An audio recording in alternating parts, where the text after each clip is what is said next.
घरोघरी मातीच्या चुली या मालिकेच्या नवीन येणाऱ्या भागामध्ये आपल्याला इंटरेस्टिंग असा भाग पाहायला मिळणार आहे. जानकीने फायनली नानांची डायरी शर्वरीला दाखवलेली असते. शर्वरी म्हणत असते, जानकी बहिणी काय आहे हे सगळं? त्यावर जानकी म्हणत असते, शर्वरी वंश, ही तीच डायरी आहे ज्या डायरीमध्ये नानांनी काही सिक्रेट्स लिहून ठेवलं आहे आणि हीच डायरी तुम्हाला तुमच्या फाशीच्या शिक्षेपर्यंत घेऊन जाणार. हे वाक्य ऐकल्यावर शर्वरी म्हणत असते, जानकी वहिनी उगाच मला घाबरवू नकोस. त्यावर जानकी म्हणत असते, मी घाबरवत नाहीये, तर तुम्हाला परिस्थितीची जाणीव करून देत आहे. आता तर तुमचं काही खरं नाही. असं म्हटल्यानंतर आता शर्वरी खूपच टेन्शनला आलेली असते आणि ती स्वतःशी बोलत असते, आता ही डायरी मला मिळवलीच पाहिजे. आणि अशातच आता तिथे ऐश्वर्या आल्यामुळे शर्वरी लगेचच आता तिथून आपल्या बेडरूम मध्ये निघून जाते. आणि त्यानंतर ऐश्वर्या म्हणत असते, जानकी जानकी चुकलीस तू. त्यावर जानकी म्हणत असते, ऐश्वर्या अगं काय बोलतेस तू हे? मी मी आणि चुकले कसं काय ते सांग बरं. त्यावर ऐश्वर्या म्हणत असते, अगं ही डायरी नानांची नाहीच आहे. या डायरीमध्ये काहीच लिहिलेलं नाहीये. मग तू शर्वरीला जे काही सांगतेस ते चुकीचं नाहीये. त्यावर जानकी म्हणत असते, ऐश्वर्या अगं ही डायरी नानांची नाहीये आणि दुसरी गोष्ट, या डायरीमध्ये काहीच लिहिलेलं नाहीये. हे फक्त तुला आणि मला माहिती आहे, त्या शर्वरीला कुठे माहिती आहे? त्यावर ऐश्वर्या म्हणत असते, अगं पण असं कोणालाही घाबरवून चालणार नाही. उद्या जर तिला कळलं की तू खोटं बोलत आहेस तर डाव तुझ्यावर उलटेल. त्यावर जानकी म्हणत असते, आता मला डाव उलटेल याची अजिबातच भीती नाहीये. मला फक्त आता लवकरात लवकर असं करायचं आहे की ज्याद्वारे सगळं आपल्या बाजूने होईल आणि ही शर्वरी 12च्या भावात जाईल. तेवढं आपण पाहतोय आता ऐश्वर्या म्हणत असते, ठीक आहे ठीक आहे जानकी, तू काही जे बोलत असशील त्यात काय मी तुला अडीबाजी करणार नाहीये, पण आता पुढे काय? त्यावर ऐश्वर्याला जानकी म्हणत असते, पुढे पुढे आता खून होणार. हे वाक्य ऐकल्यावर ऐश्वर्या म्हणत असते, खून? कोणाचा खून होणार? त्यावर जानकी म्हणत असते, जानकी ऋषिकेश रणदिवेचा. हे वाक्य ऐकल्यावर ऐश्वर्या म्हणत असते, जानकी अगं काय बोलतेस तू हे? बोलताना जरा विचार तरी कर. त्यावर जानकी म्हणत असते, ऐश्वर्या विचार करण्याची वेळ आता संपली आहे. आता कृती करायची आहे आणि आता अशी कृती करायची आहे ना की ज्यानंतर सगळं आपल्या बाजूने झालं पाहिजे. हे वाक्य ऐकल्यावर ऐश्वर्या म्हणत असते, जानकी जानकी तू काय बोलतेस ना, खरंच मला कळत नाहीये का तू मला उल्लू बनवतेस. त्यावर जानकी म्हणत असते, नाही ऐश्वर्या, मी तुला अजिबातच उल्लू बनवत नाहीये. खरंच आता खून होणार आहे, तोही माझा, जानकी ऋषिकेश रणदिवेचा. त्यावर ऐश्वर्या म्हणत असते, प्लीज जानकी असं काही बोलू नको. हे सगळं ऐकल्यावर मागून ऋषिकेश म्हणत असतो, ऐश्वर्या जानकी जे काही बोलत आहे ते अगदी बरोबर आहे. त्यावर ऐश्वर्या म्हणत असते, ऋषिकेश दादा तुम्ही सुद्धा असं बोलताय, तुम्हाला हे काहीच कसं वाटत नाही? त्यावर ऋषिकेश म्हणत असतो, कारण कारण हे सगळं घडल्याशिवाय सगळं काही आपल्या मनासारखं होणार नाही. त्यावर ऐश्वर्या म्हणत असते, अहो तुमच्या दोघांचा काही प्लॅन ठरला असेल तर त्या प्लॅनमध्ये मला सुद्धा सामील करून घ्या. त्यावर जानकी म्हणत असते, ऐश्वर्या अगं काय बोलतेस तू हे? माझ्या प्रत्येक प्लॅन मध्ये तू सामील असतेसच की. त्यावर ऐश्वर्या म्हणत असते, सामील असतेसच की, फक्त बोलणं इतकं सोपं आहे. आजच्या या नवीन प्लॅन मध्ये तू मला कुठे सामील करून घेतलंयस? त्यावर जानकी म्हणत असते, अगं प्लॅन पण तर आत्ताच तयार केलाय. त्यावर ऐश्वर्या म्हणत असते, सांग मग नेमका प्लॅन काय आहे? त्यावर जानकीने स्टार्ट टू एंड सगळा काही प्लॅन ऐश्वर्याला समजवल्यानंतर ऐश्वर्या म्हणत असते, वा खरंच मानलं पाहिजे तुला, असा आहे तर सगळा प्लॅन. त्यावर ऋषिकेश म्हणत असतो, हो हो ऐश्वर्या, जोपर्यंत जानकी मेली आहे हे त्या शर्वरीला कळत नाही तोपर्यंत शर्वरीचा खरा चेहरा उघड होणार नाही आणि शर्वरीची नाटकं समोर सुद्धा येणार नाहीत. त्यावर ऐश्वर्या म्हणत असते, ऋषिकेश दादा खरंच मानलं पाहिजे जानकीला, जानकी तर खूपच हुशार निघाली. आणि अशातच आता जानकीने फार वेळ न दवडता ऐश्वर्याला असं म्हटलेलं असतं, ऐश्वर्या मला माहिती आहे तुझ्या कॉन्टॅक्टमध्ये काही भाड्याचे टेम्पोवाले आहेत, त्यातला एखादा टेम्पोवाला निवड आणि त्याच्याशी बोल. मला फक्त हलका धक्का मारायचा आहे आणि त्यानंतर मी तिथे जोरात पडण्याचं नाटक करेन आणि एखादा टॅमॅटो सॉस माझ्या कपाळातून बाहेर येताना दाखवायचा, म्हणजे माझं ब्लड बाहेर आलं आणि तात्काळ मला तिथून उचलून सफेद कपडा घालून मला घरी आणायचं आणि त्यानंतर खरा ड्रामा सुरू होणार. त्यावर ऐश्वर्या म्हणत असते, हो की आहेच की, माझ्या कॉन्टॅक्टमध्ये आहेत काही टेम्पोवाले. आणि लगेचच आता ऐश्वर्याने तिच्या कॉन्टॅक्टमध्ये असणाऱ्या एका टेम्पोवाल्याशी बोलून त्याला सगळं काही समजावलेलं असतं. आणि त्यानंतर ठरल्याप्रमाणे जानकी रस्त्यावरून जात असताना त्या टेम्पोवाल्याने जानकीला अलगतच धक्का दिलेला असतो. मग जानकी पडते आणि जानकी रक्तबंबाळ होते. त्या ठिकाणाहून जानकीला आता जवळच्याच एका हॉस्पिटलमध्ये नेण्यात आलेलं असतं, पण जानकीला मृत घोषित केल्यानंतर तिला घरी आणण्यात आलेलं असतं. जानकीची अवस्था पाहून तिथे असलेली सुमित्रा खूपच रडारड करत असते आणि तिथे शर्वरी सुद्धा येते आणि शर्वरी बोलू लागते, हे काय घडलं, नको ते घडलं आहे, जानकी बहिणी उठ ना, जानकी बहिणी तुला अशा अवस्थेमध्ये मी नाही पाहू शकत. असं तसं आता शर्वरी बोलत असते, पण शर्वरीच्या मनात मात्र आनंदाच्या उकळ्या फुटलेल्या असतात. शर्वरी स्वतःशी बोलत असते, काल सकाळपर्यंत तर नानांची डायरी दाखवून मला घाबरवण्याचा खूप प्रयत्न केलास आणि आज स्वतः यमसदनी गेली आहेस तू. जानकी पाहिलंस ना मला भिडण्याचं काय परिणाम आहेत ते. आणि अशातच आता मागचा पुढचा विचार न करता जानकीने फायनली आता सगळं काही तिथे गपचूप राहण्यातच भलाई आहे असा विचार केलेला असतो. आणि अशातच आता रडण्याचं नाटक करणाऱ्या शर्वरीला लगेचच ऋषिकेश बोलू लागतो, ए शर्वरी, काय चाललंय तुझं, अशा प्रकारे रडून काय सिद्ध करायचंय तुला, तुला जे हवं होतं ते तर घडलंय. त्यावर शर्वरी म्हणत असते, ऋषिकेश दादा, अरे काय बोलतोयस तू हे. त्यावर ऋषिकेश म्हणत असतो, मी काहीच चुकीचं बोलत नाहीये, जानकी जगू नये, जानकी मरावी असंच तुला वाटत होतं आणि नेमकं तसंच घडलंय. त्यावर जानकीला मी मारलंय का असं जोरात शर्वरी म्हणते. त्यावर ऋषिकेश म्हणत असतो, तू नाही मारलायस, पण तुझ्या मनात तर असंच काहीसं चालू होतं म्हणूनच तर असं घडलं. त्यावर जानकीला आता सगळं काही कळत असतं. तेवढ्या शर्वरी म्हणत असते, ऋषिकेश दादा, हद्द पार करू नकोस तू, म्हणजे तुला असं म्हणायचंय का हे जे काही घडलंय त्याला मी कारणीभूत आहे. त्यावर ऋषिकेश म्हणत असतो, हो, या सगळ्याला 100% तूच कारणीभूत आहेस.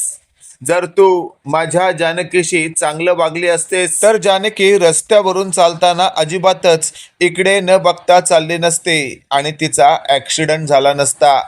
हे सगळं ऐकल्यावर आता थेट सुमित्रा म्हणत असते, ऋषिकेश, भास्कर, किती बोलशील तू, जानकीला रस्त्यावरून चालताना बघायला नको होतं का. त्यावर ऋषिकेश म्हणत असतो, वा वा आई वा, म्हणजे तू सुद्धा आता या शर्वरीच्या गोटात सामील झालीस तर. शर्वरीने माझ्या जानकीला कमी त्रास दिला नाही आणि तू सुद्धा माझ्या जानकीला कमी त्रास दिला नाही. मी ऐकायचो सगळं काही, पण तुला कधीच उलटून बोलायचो नाही. पण आज मात्र मला कळून चुकलंय की तू दिसतेस तशी नाहीयेस, तर तू देखील माझ्या जानकीच्या विरोधात होतेस. हे सगळं ऐकल्यावर सुमित्रा म्हणत असते, ऋषिकेश, शब्द जपून वापर, अजूनही तू मला जर उलटून बोलणार असशील तर मला माझी हद्द सोडावी लागेल. त्यावर शर्वरी म्हणत असते, आई आई नको काही बोलूस तू, या ऋषिकेशचं ना डोकं फिरलंय, त्याची बायको संपली आहे ना, म्हणून त्याचं डोकं ठिकाणावर नाहीये. याचं डोकं ठिकाणावर यायला वेळ लागेल, तात्पुरतं तरी याला इग्नोर कर. आणि अशातच आपण पाहतोय आता शर्वरी थेट तिथून उठते आणि आत जाण्याचा प्रयत्न करत असते. त्याच वेळेला ऐश्वर्याने शर्वरीची गचांडी धरलेली असते. तेवढ्यात शर्वरी म्हणत असते, काय गये ऐश्वर्या, तुझी हिंमत कशी झाली अशा प्रकारे माझी गचांडी धरायची. त्यावर शर्वरीला आता ऐश्वर्याने लगेचच आता 2 शब्द सुनावलेले असतात. तेवढ्यात शर्वरी म्हणत असते, म्हणजे म्हणजे तू आता मला उलट सुद्धा उत्तर देणार का. त्यावर ऐश्वर्या म्हणत असते, नुसतं उलट उत्तर नाही, वेळ पडली तर तुला फटकवून सुद्धा काढीन. हे सगळं ऐकल्यावर मात्र शर्वरी म्हणत असते, अच्छा, म्हणजे घरात काय घडलंय त्या गोष्टीशी तुझा काहीच संबंध नाहीये, तुला फक्त मला फटकवायचं आहे. त्यावर मला तुला फटकवायचं नाहीये, तर तुला सत्याची जाणीव करून द्यायची आहे. त्यावर शर्वरी म्हणत असते, सत्याची जाणीव म्हणजे म्हणजे काय बोलायचंय तुला ऐश्वर्या? त्यावर ऐश्वर्या म्हणत असते, मला फक्त इतकंच म्हणायचं आहे, तुझी लायकी नसतानाही या घरात तुला भावाने इतकं प्रेम केलं की तुला या घरातले बनवलं. खरं तर तू या घरातली नाही आहेस. त्यावर शर्वरी म्हणत असते, शब्द जपून वापर ऐश्वर्या. एक तर माझ्याच घरात मला उलटून बोलशील ना, तर काडी मात्र तुझी इज्जत करणार नाही. आणि अशातच आपण मागचा पुढचा विचार न करता सगळं काही ॲडजस्टमेंटमध्ये ऐकणाऱ्या जानकीने आता ठरवलेलं असतं. हीच ती वेळ, आता मला यातून उठावं लागेल. आणि अशातच आता जानकीने ऋषिकेशकडे पाहिलेलं असतं. ऋषिकेश इशाऱ्याने म्हणत असतो, थांब जानकी, आणखी 2 मिनिटं थांब, अजिबातच कोणती गडबड करू नको तू. त्यावर जानकी लगेचच म्हणत असते, का हो का ऋषिकेश? त्यावर ऋषिकेशने इशाऱ्याने त्याला काहीतरी समजवलेलं असतं. आणि अशातच आपण पाहतोय ऋषिकेश म्हणत असतो, काय ग शर्वरी, काय ग, तुला जानकी का नको होती? तर जानकीकडे नानांची डायरी होती म्हणून ना? त्यावर शर्वरी म्हणत असते, हो, नानांची डायरी.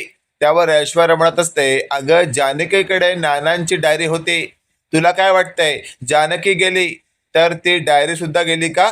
लक्षात ठेव, जानकीने डायरी माझ्या ताब्यात दिली आहे.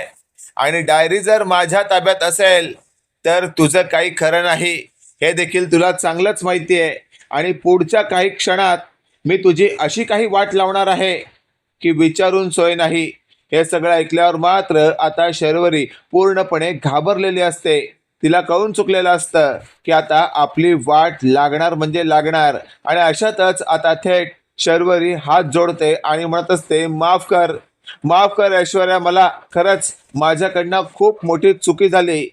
त्यावर ऐश्वर्या म्हणत असते, काय ग शर्वरी, तुझ्याकडनं चुकी? अगं तुझ्याकडनं चुकी होऊच कशी शकते? त्यावर ऐश्वर्याला शर्वरी म्हणत असते, झालीये माझ्याकडनं चुकी. आता मी तुझ्याकडे हात जोडून माफी मागते, प्लीज या सगळ्यातून मला सोडव. त्यावर तुला यातून मी कशी काय सोडवू शकते मला सांग तू. असं जेव्हा फायनली आता जानकीच्या समोरच शर्वरीला ऐश्वर्याने म्हटलेलं असतं, त्याच वेळेला शर्वरी म्हणत असते, प्लीज विनंती करते मी, पण खरंच मला या सगळ्यातून वाचव. त्यावर ऐश्वर्या म्हणत असते, नाही हा नाही, अजिबातच नाही, या सगळ्यातून मी तुला वाचवणार नाही.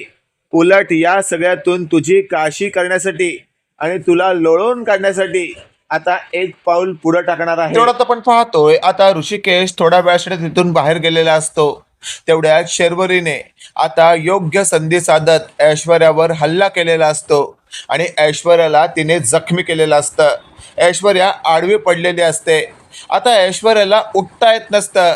याच संधीचा फायदा घेत शर्वरी बाजूला असलेला टेबल उचलते आणि ऐश्वर्याच्या डोक्यात ती घालणारच असते. तेवढ्यात आपण पाहतोय मागचा पुढचा विचार न करता जानकीने आता या शर्वरीचा पाय धरलेला असतो आणि जोरात तिला ओढलेलं असतं. एका क्षणात नेमकं काय घडलं हे या शर्वरीला कळत नसतं आणि शर्वरी आता दाणकन आपटते. आपटल्यामुळे शर्वरीला आता चटकन उठता येत नसतं. अशातच आता जानकी उठते आणि शर्वरीच्या पोटावर पाय देते. जानकी म्हणत असते, काय ग, काय वाटलं तुला? त्यावर जानकीला जिवंत पाहून शर्वरी खूपच घाबरते. शर्वरी म्हणत असते, जानकी, जानकी तुझं भूत. तेवढ्यात जानकी म्हणत असते, अगं भूत वाटते मी तुला? आता तर तुझी काशीच करते मी. आणि अशातच आता जानकीने या शर्वरीला जोरात पायाने मसळलेलं असतं. शर्वरी म्हणत असते, अगं सोड, अगं सोड, दुखतंय मला.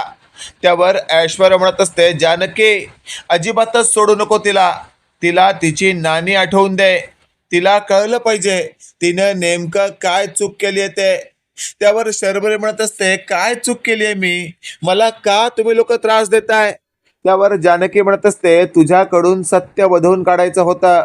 शेवटी ऐश्वर्याने मी सांगितल्याप्रमाणे काम केलं आणि तू नेमकं सगळं सत्य वधवलंस. हे सगळं ऐकल्यावर आता जानकीला ऐश्वर्या बाजूला असलेली शर्वरी म्हणत असते, मी काही एक बोललेली नाहीये. तेवढ्यात सुमित्रा म्हणत असते, शर्वरी तोंड गप्प ठेव. नाहीतर उगाचच माझ्या हातून 2 फटके खाशील. त्यावर शर्वरी म्हणत असते, आई आता तूही माझ्या विरोधात जाऊन या दोघींच्या गटात सामील होणार का? त्यावर ऐश्वर्याच्या बाजूला असलेले सुमित्रा म्हणत असते, काय वाटलं तुला मी यांच्या गटात आहे? अगं मी तर सत्याच्या गटात आहे, म्हणजे यांच्याच. मी तुझ्या गटात कधीच नव्हते. मी फक्त तुझ्याकडून सत्य बदलून काढण्यासाठी तुला साथ देत होते. पण ज्या क्षणाला मला समजलं की तू धुतल्या तांदळाची नाहीयेस, त्या क्षणानंतर मी ठरवलं की आजगायत जे घडलेलं आहे ते घडण्यासाठी याच्या पुढे तसं घडू द्यायचं नाही. हे सगळं ऐकल्यावर मात्र आता थेट ऐश्वर्या म्हणत असते, आई गडबडताय तुम्ही. शब्द तुमचे जपून वापरा, नाहीतर ही शर्वरी तुमच्याकडनं उगाचच त्या शब्दाचा अनर्थ करू शकते. तेवढ्यात आपण पाहतोय आता योग्य संधीची वाट पाहत शर्वरीने बाजूला असलेला मेंढका उचललेला असतो आणि तो उचलून ती सुमित्राच्या डोक्यात घालणार असते. तेवढ्यात तिथे ऋषिकेश आलेला असतो आणि ऋषिकेशने आता मध्ये पडत तो मेंढका हातात घेतलेला असतो. तेवढ्यात शर्वरी म्हणत असते, अरे काय चाललंय हे? तुझी हिंमत कशी झाली मध्ये यायची? तेवढ्यात ऋषिकेशने जोराची कानाखाली शर्वरीला दिलेली असते आणि शर्वरी जोराचा आपटतो. तेवढ्यात आपण पाहतोय आता तिथे ऋषिकेश म्हणत असतो, तू ना खरंच स्त्री जातीला कलंक आहेस. अगं स्वतःच्या आईच्या विरोधात जाऊ शकतेस तू. जानकी तर दूरची गोष्ट, आणि मी तर तुझ्या माहितीप्रमाणे तुझा सख्खा भाऊ नाहीच आहे ना. मी तुझ्यावर खरं प्रेम कधी केलंच नाही ना, असं तुला वाटलं होतं एकदा, आठवतंय ना? पण तुला काय माहिती, मी स्वतःपेक्षा जास्त तुझ्यावर प्रेम केलं. कधीच तुला अन्याय दिला नाही, न्याय दिला नाही, कधी तुझ्या विरोधात गेलो नाही. पण मी आज ठरवलंय, आज खरं प्रेम फक्त आणि फक्त मी माझ्या कुटुंबाला करणार, आणि तू माझं कुटुंब नाहीयेस. असं बोलून आता ऋषिकेशने या शर्वरीला जोराची एक लाफी दिलेली असते.